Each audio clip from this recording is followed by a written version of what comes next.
Before there were cities, before there were kings and nations, before the first spark of civilization was ever dreamed of, there was only survival. The earth was a restless world, carved by fire and storm, sculpted by oceans, winds, and ice. It was a planet alive with possibility and with danger. From the depths of ancient seas, life had already conquered water, crawled onto land, and reached for the skies. Dinosaurs had ruled, then fallen. Now, in the ashes of their extinction, a new story was waiting to begin. It would be a story not of giants, but of survivors, of fragile creatures who would learn to endure, adapt, and rise. From the heart of Africa's Great Plains, beneath the burning sun and endless horizon, a new kind of being emerged. They were not yet human, but they were the first sparks of what humanity would one day become. They stood smaller than us, yet carried something far greater than strength. They carried the promise of change, upright posture, searching eyes, hands that could shape the world. This was the dawn of human ancestors. They were called Australopithecus, the southern ape, not yet human, but no longer mere beasts. Standing upright, they walked on two legs, scanning the horizon for food and for threats. Their world was unforgiving. Lions stalked the tall grass. Crocodiles waded in murky rivers. The night belonged to leopards and hyenas. To survive here was to walk a razor's edge. Yet in their eyes burned a spark. They foraged roots, fruits, and insects. They learned the safety of groups. They raised their young in tight circles, protecting them against the chaos of the wild. But danger was never far. A single misstep meant death. Claws and fangs struck faster than thought, and still the ancestors endured, driven by instinct, driven by adaptation. Then came the next great leap. Homo habilis, the handyman. With rough stones, they discovered power. A sharp edge could cut meat from bone, break open marrow, slice through hide. The first tools were born, primitive yet revolutionary. And with tools came transformation. For the first time, our ancestors were no longer simply at the mercy of nature. They were beginning to bend it.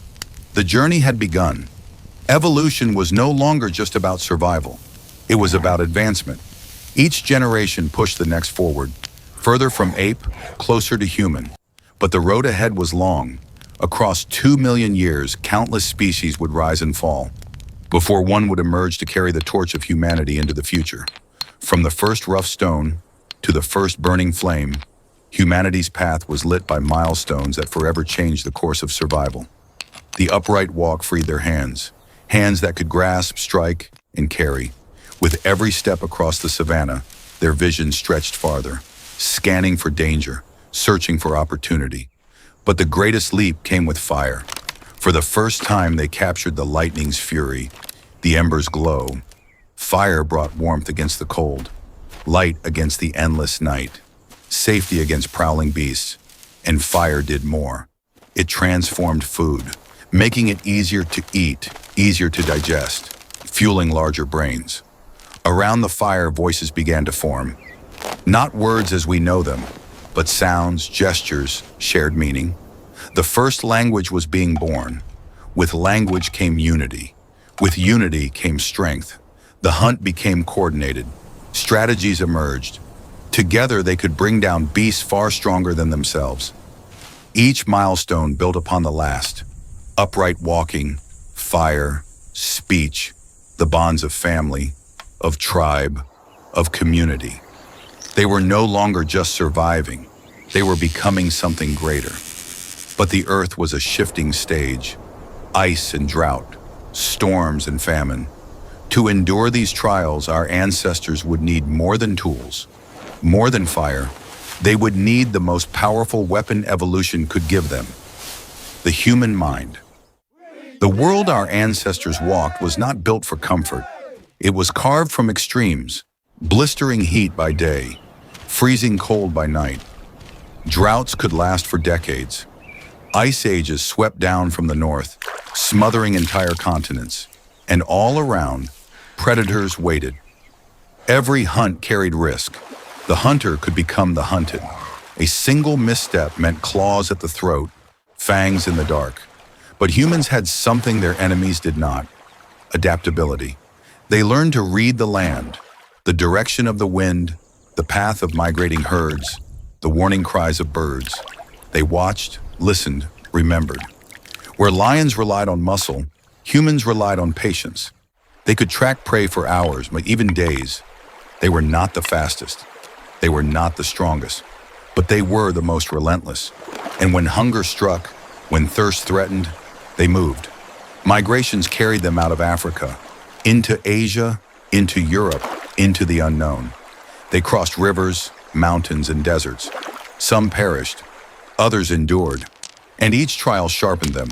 Every storm, every predator, every famine, each one tested the limits of what it meant to be human. In the crucible of survival, they discovered their true strength was not in isolation, but in each other. Together, they stood. Together, they fought. Together, they endured. From simple stones came revolution. The first blades, sharp as teeth, carved meat from bone. Hammer stones cracked open the marrow, the rich fuel for growing minds. Spears extended reach. Scrapers turned hides into shelter, warmth, and protection. Each strike of stone against stone was more than survival. It was the birth of innovation. With tools, the hunters became the hunted no longer. A sharpened spear could bring down antelope, bison, even mammoth. And with every victory, knowledge passed on. Fathers teaching sons, mothers guiding daughters, generations sharpening the edge of progress. Tools were not only weapons, they were keys. Keys that unlocked new ways to survive. With fire-hardened spears, they drove back predators. With stone blades, they shaped wood, bone, and sinew. With woven fibers, they built snares, baskets, the beginnings of craft. And yet, the greatest tool of all was invisible: the human imagination. They looked at the world and did not just see what was, they saw what could be. A stick could be a spear, a stone could be a knife, a cave could be a home. And in that vision, humanity was no longer just surviving the world. They were beginning to shape it. But the tools they forged would lead them on a new path. From Africa to the farthest edges of the earth, their numbers grew, their power spread. And soon, a new species would rise, a being not just of survival, but of destiny. From the crucible of fire and stone emerged a new kind of being, taller, stronger, smarter than those before. They were called Homo erectus. For nearly 2 million years, they roamed the earth, the longest living human species in history. They mastered fire. They hunted with strategy. They built shelters to withstand the storm. But they were not alone. Across the continents, other branches of humanity arose. In the cold forests of Europe, the Neanderthals thrived. Powerful, broad-shouldered, masters of survival in the Ice Age. They crafted tools with precision. They cared for their wounded, buried their dead, and sang to the rhythm of the hunt. And then, from Africa, came a new voice: Homo sapiens, with brains larger than any before, with imaginations sharper than stone. They carried within them the seeds of everything we would one day become. Where Neanderthals saw survival, sapiens saw art. Where others endured, sapiens envisioned. They carved symbols. They painted walls with the stories of the hunt. They imagined gods in the firelight, spirits in the wind. And yet, these species were not destined to share the earth forever. For reasons still debated, competition, climate, chance, the Neanderthals vanished. The Denisovans, too, left only traces in our blood. Only Homo sapiens endured. We were the last of our kind, and the future of humanity rested in our hands. For countless generations, humanity lived by tooth and spear, by hunger and fire. But somewhere in the quiet of the caves, something new was born. They painted the walls with the stories of the hunt. Herds of bison, charging mammoth, swift horses running across stone. These were not just pictures. They were memories, lessons, prayers. In the flicker of torchlight, they carved figures from bone and ivory, shapes of animals, shapes of gods. They buried their dead with tools, with beads, with care. For the first time, survival was not only about the body, but about the spirit. They began to wonder, what lies beyond the stars? What happens when the fire within goes out? They looked to the skies, to the winds, to the shadows, and saw meaning. From these questions came the first sparks of belief.